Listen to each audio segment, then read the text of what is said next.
మండలి సభ్యునిగా 2 సార్లు తిరుమల తిరుపతి దేవస్థాన అధ్యక్షుడిగా అవకాశం ఇచ్చిన మహామూర్తి శరణాగతి తండ్రి,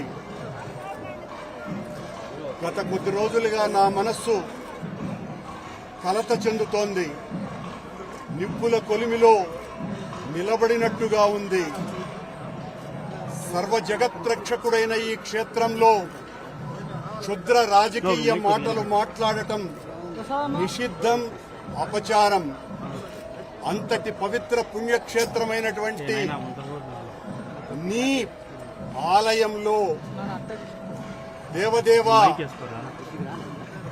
నీ అన్న ప్రసాదాలలో అత్యంత పవిత్రమైనటువంటి లడ్డూలో కళంకితమైనదని కలుషిత రాజకీయ